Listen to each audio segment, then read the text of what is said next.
ശ്രീമദ് നാരായണീയം ദശകം 4 അഷ്ടാംഗയോഗവും തത്സിദ്ധിപ്രകാരവും. ഗജാനന പത്മാർക്കം ഗജാനനമഹർനിശം അനേകദം തം ഭക്താനാം ഏകദന്തമുപാസ്മഹേ. സരസ്വതി നമസ്തുഭ്യം വരദേ ജ്ഞാനരൂപിണി വിദ്യാരംഭം കരിഷ്യാമി സിദ്ധിർഭവതു മേ സദാ.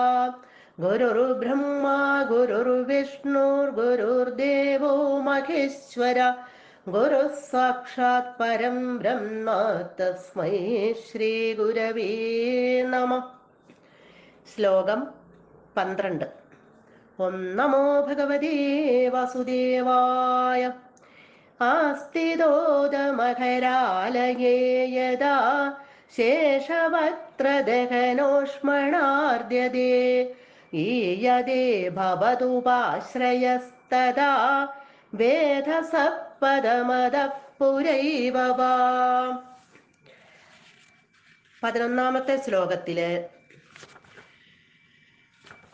നമ്മൾ കണ്ടു അഗ്നി പകൽ സമയം, ശുക്ലപക്ഷം ഇവയെ അധിഷ്ഠാനം ചെയ്യുന്നവയും ഉത്തരായണ കാലാധിഷ്ഠിതങ്ങളുമായ ദേവതകളാല് സൂര്യലോകം പ്രാപിക്കപ്പെട്ടവനായിട്ട് ദിവ്യാനന്ദം അനുഭവിച്ചുകൊണ്ട് ധ്രുവലോകത്തിലേക്ക് എത്തിച്ചേരുന്ന ആ സൂക്ഷ്മമായിട്ടുള്ള രൂപം ധരിച്ചിരിക്കുന്ന ആ ജീവൻ, അതിനെ നമ്മൾ കണ്ടു. അതിനു മുമ്പ് ബ്രഹ്മലോകാദി സുഖങ്ങളിൽ കൊതിയില്ലാത്ത യോഗി പ്രാണവായുവിനെ ഭൂമധ്യത്തിലേക്ക് ഉയർത്തി അല്പനേരം നിർത്തിയതിനു ശേഷം സൂക്ഷ്മ ശരീരത്തിനെയും ഉപേക്ഷിക്കുന്നവനായിട്ട് പരബ്രഹ്മസ്വരൂപനായ അങ്ങയിൽ ലയിക്കുന്നു എന്നും നമ്മൾ കണ്ടു. ഇനി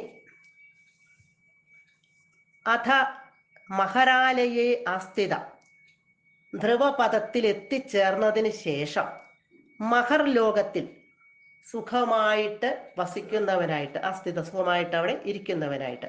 അഥ അനന്തരം യഥാ എപ്പോൾ, ശേഷവക്ത്രദഹനോഷ്മണ എപ്പോഴാണോ അനന്തന്റെ മുഖത്തു നിന്ന് ഉയർന്നു വരുന്ന ആ അഗ്നിയുടെ ചൂടിനാൽ പീഡിപ്പിക്കപ്പെടുന്നത്,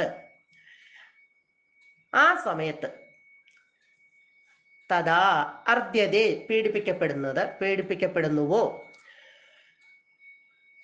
തഥാ അപ്പോൾ ഭവതുപാശ്രയ അങ്ങേ തന്നെ ശരണം പ്രാപിച്ച് വേദസപദം, വേദസ് എന്ന് പറഞ്ഞാൽ ഇവിടെ ബ്രഹ്മാവാണ്, വേദസപദം ബ്രഹ്മലോകം, ഈ യതേ പ്രാപിക്കുന്നു, ബ്രഹ്മലോകത്തെ പ്രാപിക്കുന്നു. വാ അത പുരാ ഏവ, അഥവാ അനന്തന്റെ ആ മുഖത്തു നിന്നും ഉയരുന്ന ചൂടിനാൽ പീഡിപ്പിക്കപ്പെടുന്നതിന് മുമ്പ് തന്നെ, പുരാ ഏവ മുമ്പ് തന്നെ ബ്രഹ്മലോകത്തെ പ്രാപിക്കുന്നു. അപ്പൊ ചിലപ്പോൾ ധ്രുവപദത്തിലേക്ക് എത്തിച്ചേർന്ന ആ ആത്മാവ് മഹർലോകത്തിൽ സുഖമായിട്ട് വസിക്കുന്നവനായിട്ടിരിക്കുമ്പോൾ എപ്പോഴാണോ അനന്തന്റെ മുഖത്തു നിന്ന് ഉയരുന്ന ചൂടുകൊണ്ട് പീഡിപ്പിക്കപ്പെടുന്നവനായിത്തീരുന്നുവോ അപ്പോൾ ഭഗവാനെ തന്നെ ശരണം പ്രാപിച്ചുകൊണ്ട് ബ്രഹ്മലോകത്തെ പ്രാപിക്കുന്നു.